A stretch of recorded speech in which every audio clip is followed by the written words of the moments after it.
Slavery's echoes. Today, how the past still shapes America.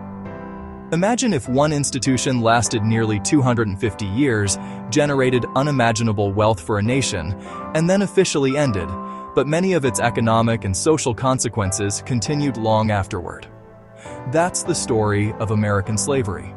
While slavery was legally abolished in 1865, historians continue to examine how its legacy influenced later systems, including segregation, discriminatory housing policies, unequal educational opportunities, and disparities in wealth and health. To understand America today, we have to understand how history shaped the present. The wealth that built a nation. Between 1619 and 1865, millions of enslaved Africans were forced to work without pay, primarily in agriculture. By 1860, nearly 4 million people were enslaved in the United States. Cotton, produced largely through enslaved labor, accounted for almost 60% of all American exports, making it one of the country's most valuable industries. Economic historians estimate that enslaved people themselves represented one of the largest financial assets in the United States before the Civil War. When slavery ended, plantation owners generally retained land and many other assets. Newly freed Black Americans gained their freedom but typically received no financial compensation, no land, and few economic resources with which to build wealth. That history matters because wealth is often passed from one generation to the next. According to the Federal Reserve's 2022 survey of consumer finances, the median white household held roughly $285,000 in wealth, while the median Black household held approximately $45,000. Researchers attribute today's wealth gap to multiple factors, including inherited wealth, differences in home ownership, education, labor market opportunities, and the long-term effects of discriminatory public policies. Freedom, with an exception. Many Americans know the 13th Amendment abolished slavery. Fewer know that it contains an important exception. The amendment prohibits slavery and involuntary servitude except as a punishment for crime, after a criminal conviction. Following the Civil War, several Southern states enacted black codes, laws that criminalize behaviors such as vagrancy, unemployment, or violating labor contracts. Thousands of newly freed Black Americans were arrested and leased to private companies to work in mines, railroads, farms, and factories. This system became known as convict leasing. In Alabama, for example, companies leased incarcerated workers from the state under extremely harsh conditions. Historians have documented high mortality rates and widespread abuse. Pulitzer Prize-winning author Douglas Blackman described this period as slavery by another name. Housing, the foundation of American wealth. Homeownership has long been one of the primary ways American families build wealth. During the 20th century, however, discriminatory lending practices limited access to mortgages for many Black families. Beginning in the 1930s, federal and private lending institutions often designated predominantly Black neighborhoods as high risk for investment, a practice commonly known as redlining. Families who could not obtain affordable mortgages frequently remained renters, while property values increased elsewhere. Today, the effects remain visible. According to the U.S. Census Bureau, approximately 74% of white households own their homes, compared with about 46% of Black households.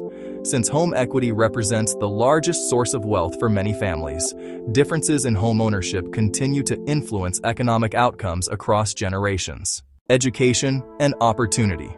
Education is another area where historical inequalities have had lasting consequences.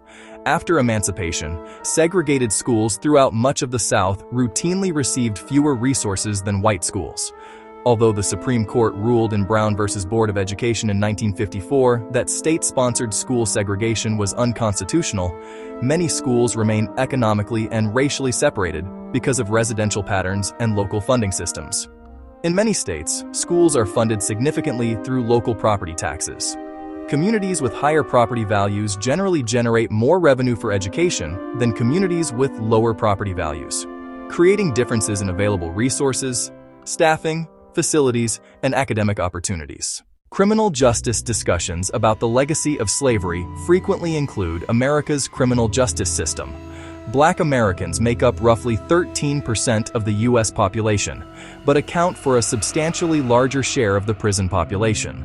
Researchers point to several contributing factors, including policing practices, sentencing policies, socioeconomic inequality, and crime victimization patterns. One frequently cited example involves federal sentencing laws for crack cocaine during the 1980s and 1990s. For many years, penalties for crack cocaine offenses were significantly harsher than penalties for powder cocaine offenses. Because crack prosecutions disproportionately affected Black communities, these sentencing policies contributed to racial disparities in incarceration until Congress reduced the disparity through the Fair Sentencing Act of 2010. Health historical inequality can also influence health outcomes.